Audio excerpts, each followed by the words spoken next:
We were lying in bed. Calm, quiet, close. And then I said it, one honest sentence about my past. His smile disappeared. He sat up, looked at me like I'd betrayed him, and said one word: disgusting. I never expected that being honest could break everything. Hey, story lover. Welcome to the Narrative Hub, Reddit Stories. Believe me, this adventure gets wild, but it's only epic with you. Seriously, you make this possible. Want more stories? Greater adventure? Smash subscribe right now. Smash like. Comment below. Let's go. Let me back up. My name is Yvette, and until 3 days ago, I thought I was living in a fairy tale. Donald and I had been together for 3 years. 3 years of Sunday morning pancakes, late night conversations, and planning a future that seemed as solid as concrete. We talked about marriage, kids, even picked out names for our hypothetical golden retriever. But fairy tales, as I've learned, can crumble with a single word. It started on a Tuesday night. We were in that post-dinner, pre-sleep sweet spot where conversations flow like wine. The kind of intimate bubble couples create when the world outside doesn't exist. Donald was tracing patterns on my arm, and we were talking about everything and nothing. You know what I love about us, he said, his voice soft in the dim light. How honest we are with each other. Like, completely honest. No secrets, no hidden baggage. I should have recognized the irony in that moment. Should have felt the universe setting up the cosmic joke that was about to unfold. Instead, I felt warm, loved, secure. Absolutely, I agreed. Transparency is everything. He was quiet for a moment, then shifted to look at me directly. Can I ask you something? Something I've been curious about but never wanted to pry. My heart did a little skip, but not the good kind. Something in his tone had changed. It was still soft, still loving, but there was an edge. A hunger for information that felt different from our usual late-night talks. Of course, I said, though every instinct in my body was suddenly screaming to change the subject. How many people have you been with? Like, intimacy. The question hung in the air like smoke. I felt my chest tighten. We'd never talked about our intimacy histories in detail. We'd mentioned exes in passing, sure, but never numbers. Never specifics. And honestly, I'd been grateful for that silence. Why do you want to know? I asked, buying time. I don't know, he said, but his eyes told a different story. I guess I want to know everything about you. We're talking about moving in together officially, and I feel like this is one of those things couples should discuss.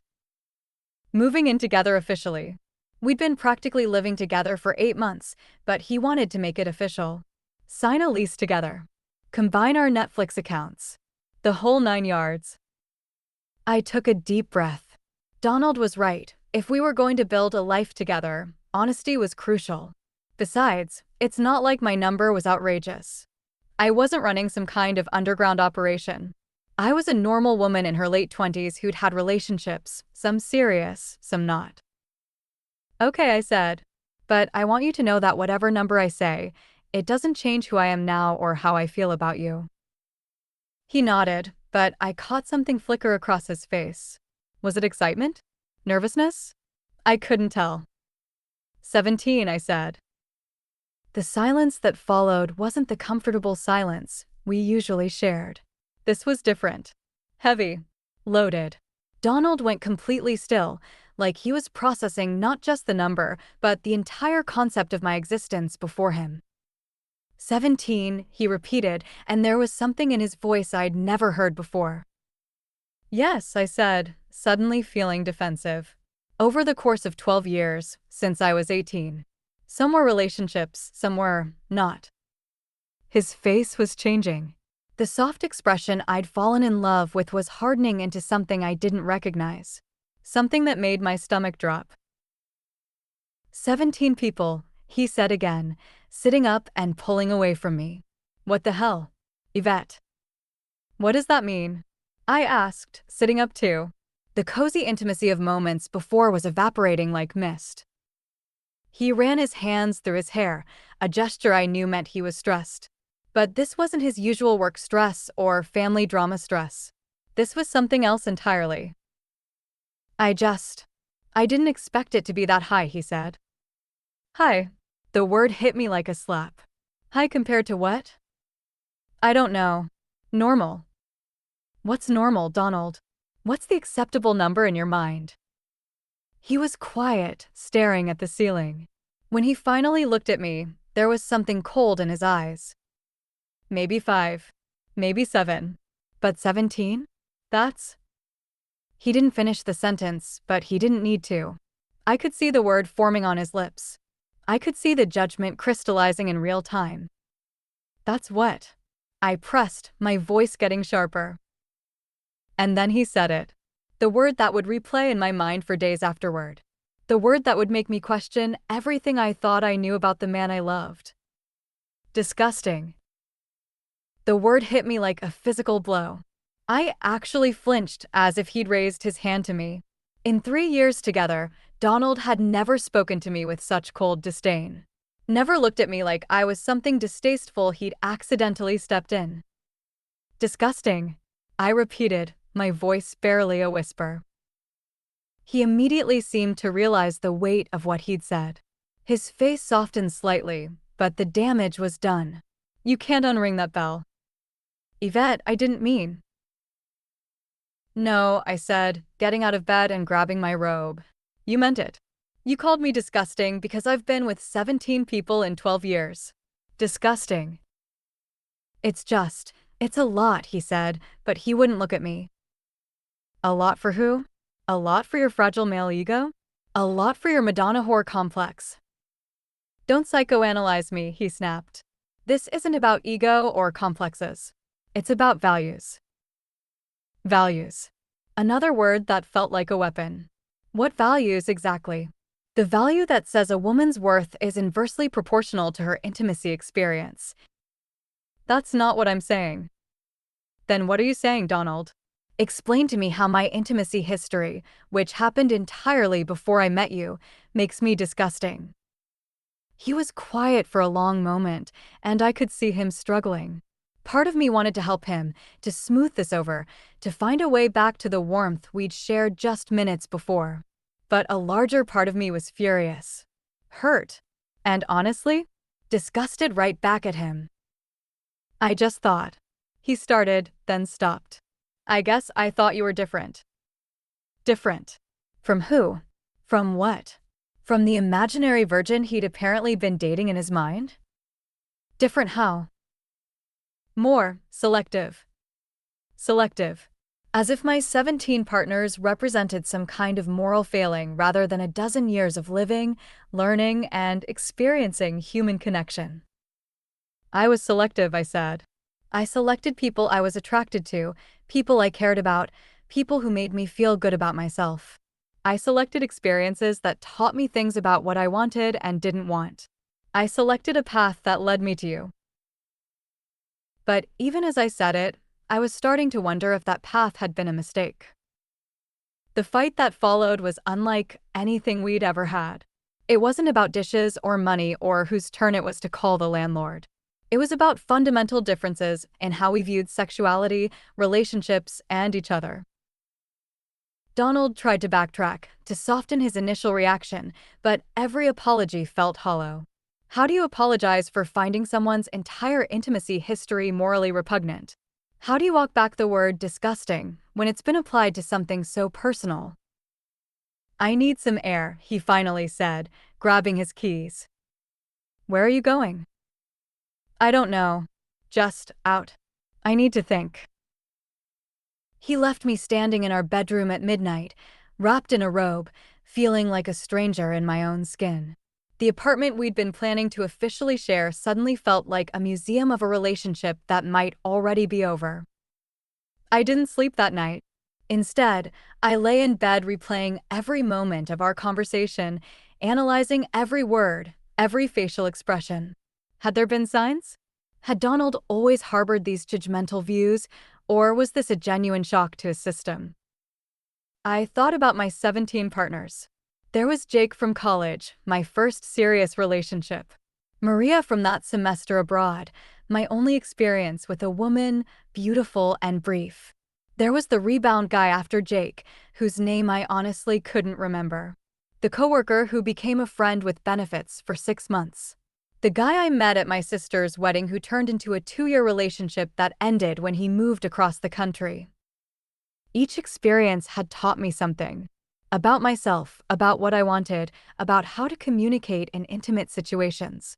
None of them had been meaningless, even if they hadn't all been love. Some were passion, some were curiosity, some were loneliness seeking connection. Was I supposed to regret them?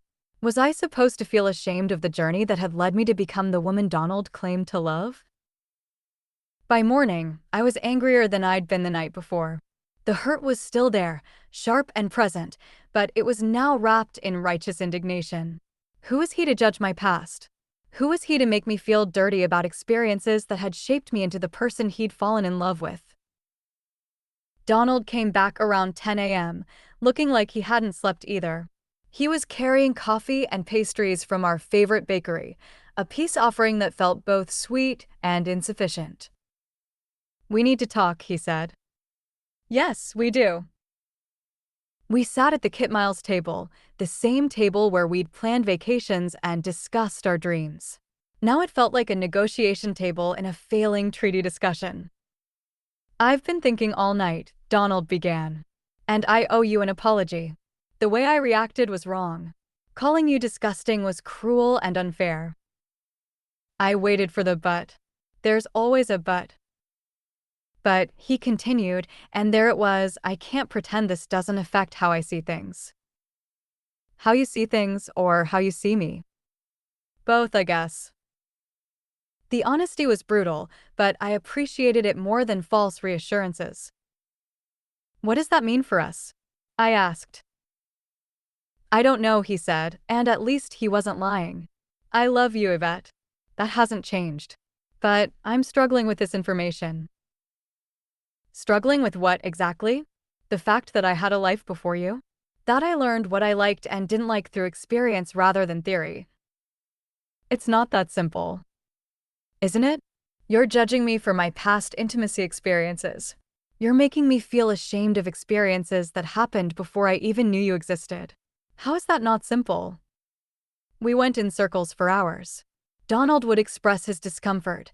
I would defend my right to have an intimacy history. He would acknowledge my right but maintain his feelings. I would point out the hypocrisy and double standards. Round and round and round. The breaking point came when I asked about his number. "What about you?" I said. "How many people have you been with?" He was quiet for a moment. "Does it matter?" Of course it matters. If we're judging people by their intimacy history, let's get all the facts on the table. 6, he said quietly. 6. 6 people in 30 years of life. And he thought 17 in 12 years was disgusting. "So let me get this straight," I said. "You've been with 6 people, and I've been with 17, and that makes me disgusting?" It's not just about numbers. What is it about then? Because you keep saying it's not about numbers, but you can't articulate what it actually is about. He struggled for an answer, and in that struggle, I saw something that broke my heart. I saw that he didn't really know why he felt the way he felt. He just knew that he felt it, and he wanted me to accept and accommodate his discomfort without examining where it came from. "Is this about your ex?" I asked suddenly. Donald's previous girlfriend, Catherine, had cheated on him. Spectacularly. With multiple people. It had devastated him, and I'd spent the first year of our relationship helping him rebuild his trust in women, in relationships, in love itself. "Don't," he said. "Don't what?" "Don't point out that your judgment of my intimacy history might be connected to your trauma with Catherine. That's not fair." What's not fair is you projecting your ex-girlfriend's betrayal onto my completely honest and consensual intimacy history. We were getting nowhere, talking in circles, both feeling misunderstood and unheard. The coffee grew cold, the pastries remained untouched, and the distance between us seemed to grow with every word. The day passed in tense silence. Donald went to work, I called in sick. I spent the day alternating between fury and heartbreak, between righteous indignation and self-doubt. Was 17 really that high? Was there something wrong with me for not being bothered by my own number? I called my sister Emma. He said what? She exploded when I told her the story. He called me disgusting. That self-righteous prick. Yvette, you know that's not okay, right? You know you have nothing to be ashamed of? I know, intellectually. But, Emma, what if I really am too experienced for him? What if we're just incompatible in this fundamental way? Listen to me, Emma said firmly. There is no such thing as too experienced. There's only compatible and incompatible. If he can't handle your past, if he thinks less of you because you've had relationships and experiences, then he's not the right person for you. But I love him. I know you do. But love isn't enough if it comes with conditions. If his love for you is dependent on you having an intimacy history that meets his approval, then it's not really love. It's control. Her words hit hard because they rang true. Was this about love, or was it about control? Was Donald struggling with genuine feelings, or was he trying to reshape me into someone who fit his narrow definition of acceptability? That evening, Donald and I tried to talk again. This time, I came prepared with questions. Do you think less of me as a person because of my intimacy history? I asked directly. He hesitated too long before answering. No. That wasn't convincing. It's complicated. It's really not. Either you think I'm a good person worthy of love and respect, or you don't. My intimacy history doesn't change my character, my values, my heart, or my brain. But it changes how I see you. How? Another long pause. Less pure, I guess. Pure. There it was. The real issue. Not disgusting, though that word still stung. Pure. As if I was a glass of water that had been contaminated by experience. I'm not pure, I said. I'm experienced. I'm knowledgeable. I'm someone who learned about herself through trial and error, through connection and intimacy with other human beings. I'm someone who figured out what she wanted so that when she met you, she knew with certainty that you were special. But how do I know I'm special if you've been with so many people?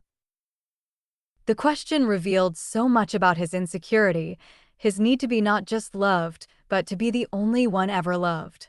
It revealed a fundamental misunderstanding of how love and attraction work. Because I said patiently, I chose you. Not for a night, not for a week, not for a few months. I chose you for 3 years and counting. I chose you when I could have chosen anyone else. I chose you when other options presented themselves. I chose you not because I had limited experience, but because my experience taught me to recognize something special when I found it. We talked until the early hours of the morning, going over the same ground again and again. Donald acknowledged that his reaction was problematic, that his standards were unfair, that his language was hurtful. But acknowledgement isn't the same as acceptance, and apologizing for your feelings isn't the same as changing them.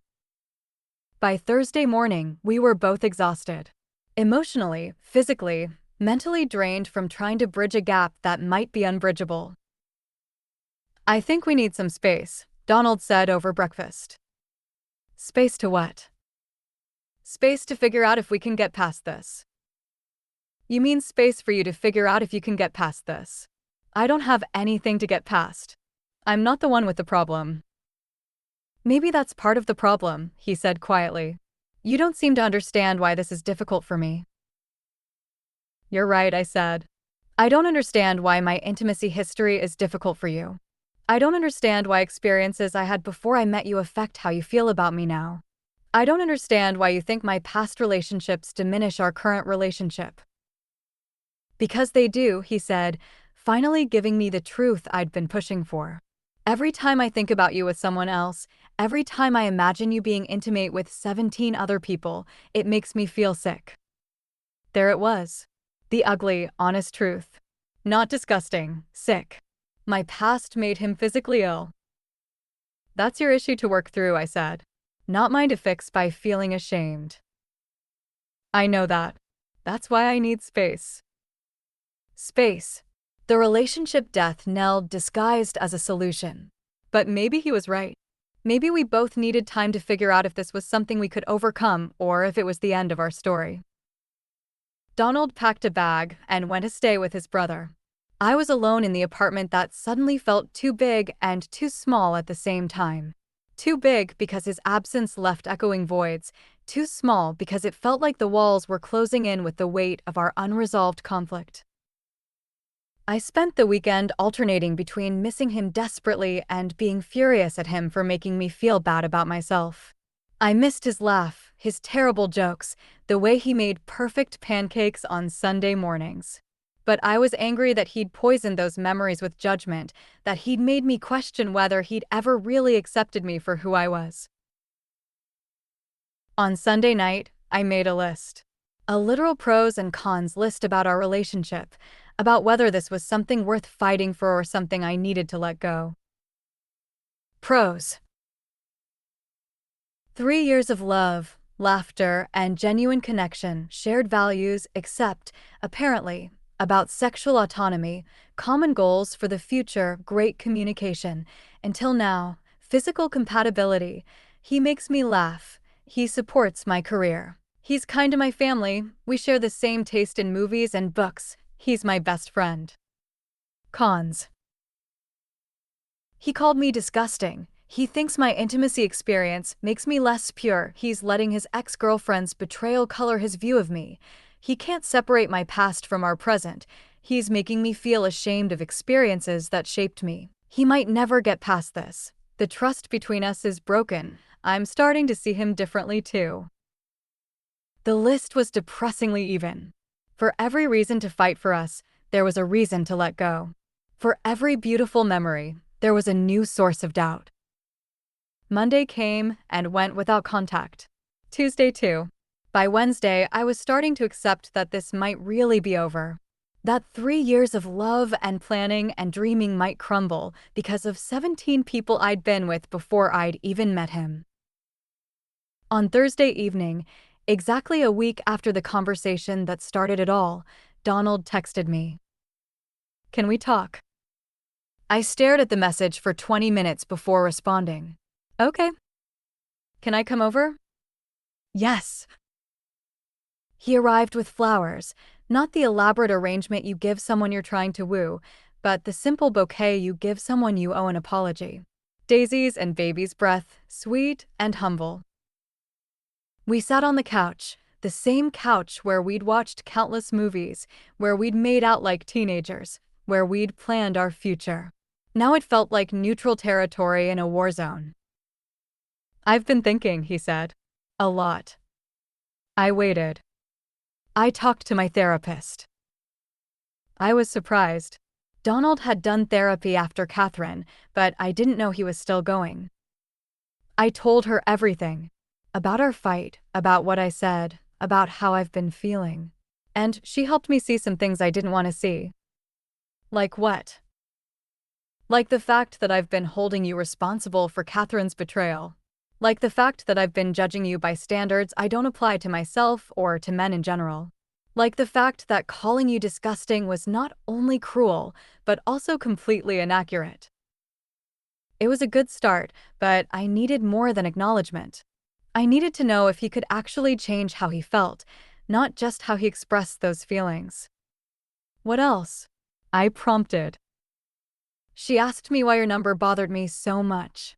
And at first, I gave her all the same reasons I gave you. It was high. It made me question your values. It made me feel insecure about being special to you. And she kept pushing. She asked me if I thought you were a bad person. I said no. She asked me if I thought you'd been unsafe or irresponsible. I said no, because you've always been careful about protection and testing. She asked me if any of your relationships had overlapped with ours. I said no, obviously. He paused, gathering his thoughts. Then she asked me if I would feel the same way if you were a man. If I had a male friend who'd been with 17 women, would I call him disgusting? I could see where this was going, and I felt a flicker of hope. And the answer was no. I'd probably call him experienced, maybe even lucky. I definitely wouldn't question his character or his values. So, what does that tell you? That I'm a hypocrite. That I've been applying sexist double standards to the woman I claim to love. That I've been punishing you for having the same kind of experiences that men are praised for. It was exactly what I needed to hear, but I was cautious. Understanding your bias and overcoming it are two different things. How do you feel now? I asked. When you think about my past, what's your emotional reaction? He was quiet for a moment, clearly trying to be honest. Better, he said. Not completely okay yet, but better. The therapy helped me realize that my discomfort says more about my insecurities than it does about you. I've been threatened by your experience instead of grateful for it. Grateful. Grateful that you learned what you wanted and didn't want. Grateful that when you met me, you had the experience to recognize that what we had was special. Grateful that you chose me not out of inexperience or limited options, but out of genuine preference based on knowledge. I felt tears starting to form. This was what I'd been trying to get him to understand all week.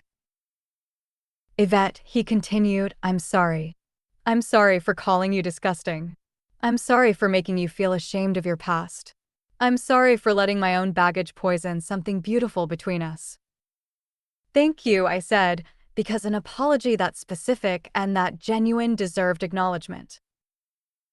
But I need you to know, he continued, that this is going to be a process for me. The logical part of my brain understands everything I just said. But there's still an emotional part that's struggling. I'm working on it, but I need you to be patient with me while I do.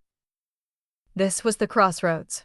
The moment where I had to decide if I was willing to be patient with someone unlearning years of socialized sexism, or if the damage was already too deep to repair. What does patience look like? I asked. What are you asking of me? I'm asking you not to give up on us while I work through this. I'm asking you to believe that I can change, that I can get to a place where your past doesn't bother me at all. I'm asking for time. And what are you offering me in return? Continued therapy. Complete honesty about my progress and setbacks. A commitment to examining my reactions and working to change them. And a promise that I will never again make you feel bad about who you were before you met me. It wasn't perfect. It wasn't immediate resolution.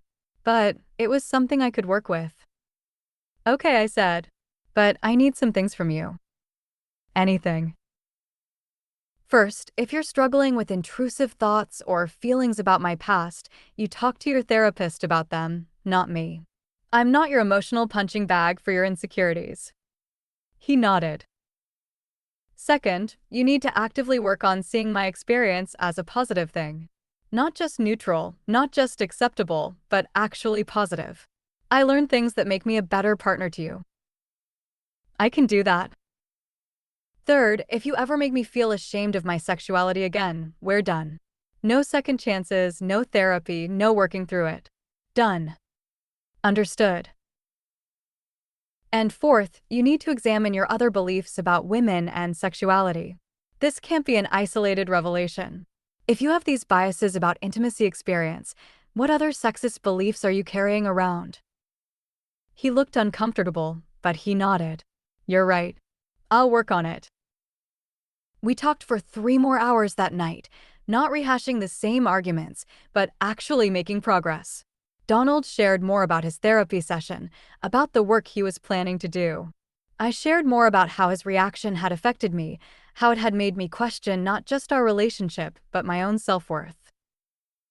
By the time he left, we agreed he should stay at his brother's for the rest of the week, while we both processed. I felt cautiously optimistic. Not healed, not back to normal, but hopeful that we might be able to rebuild something stronger than what we'd had before. The following weeks were complicated. Donald kept his promise about therapy, going twice a week and doing real work on his biases and insecurities. I started therapy too, needing a space to process my hurt and figure out how to trust him again. There were setbacks. Moments when Donald would get a look on his face that I recognized, moments when I could tell he was thinking about my past and struggling with it.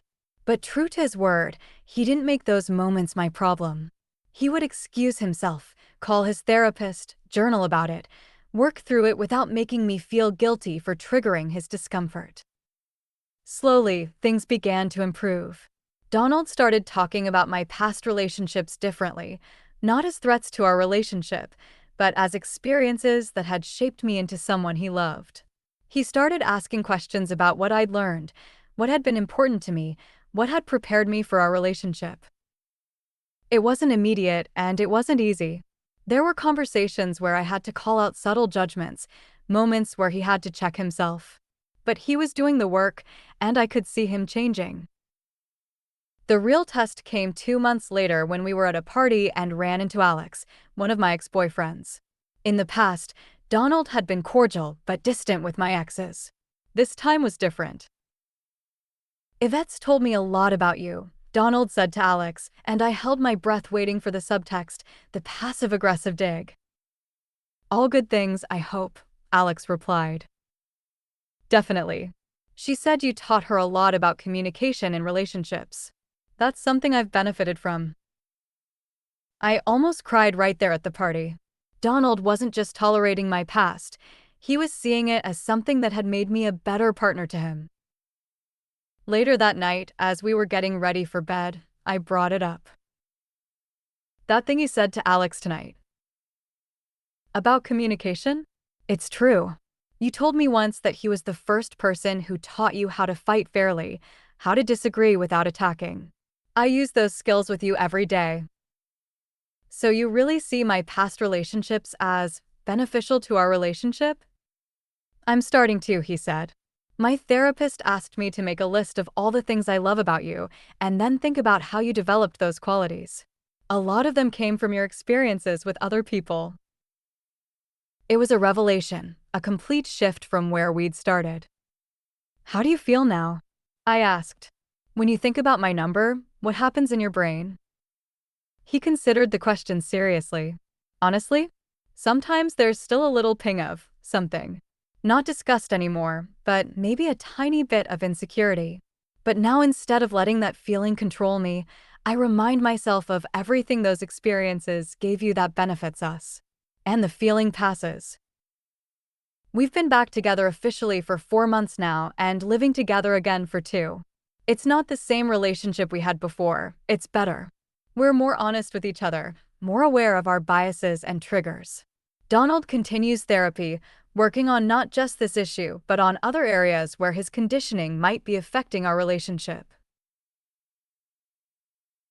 I continue therapy too, not because I did anything wrong, but because his reaction showed me that I need to be more careful about partners who can truly accept all of me. I need to be better at recognizing red flags, at trusting my instincts when someone's love feels conditional. The question that started all of this, did I go too far, has evolved in my mind. I didn't go too far by being honest about my past. If anything, I didn't go far enough in vetting whether Donald was someone who could handle that honesty. But relationships aren't pass/fail tests.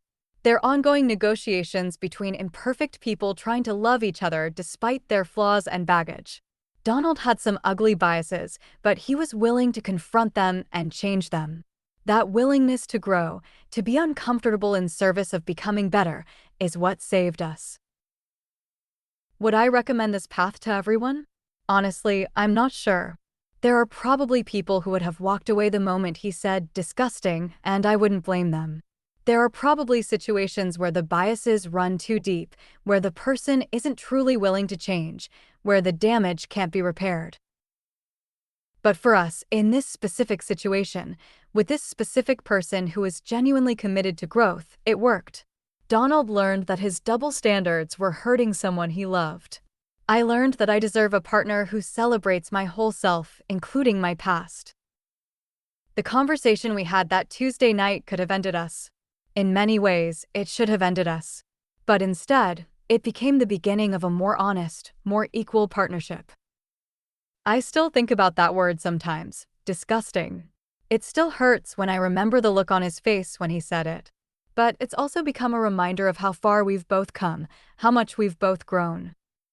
Donald proposed 3 weeks ago. When he did, he said something that made me cry. Yvette, I'm asking you to marry me not despite your past, but because of everything that made you who you are. Your experiences, your relationships, your journey, they all led you to me, and they made you the incredible woman I want to spend my life with. I said yes, obviously. But more than that, I said yes knowing that he truly means it. That he sees my 17 as 17 steps that led me to him, 17 teachers who prepared me to recognize real love when I found it. Did I go too far by sharing my body count? No. I went exactly as far as I needed to go to find out who Donald really was and to give him the chance to become someone better. Sometimes the most painful conversations are the ones that save us.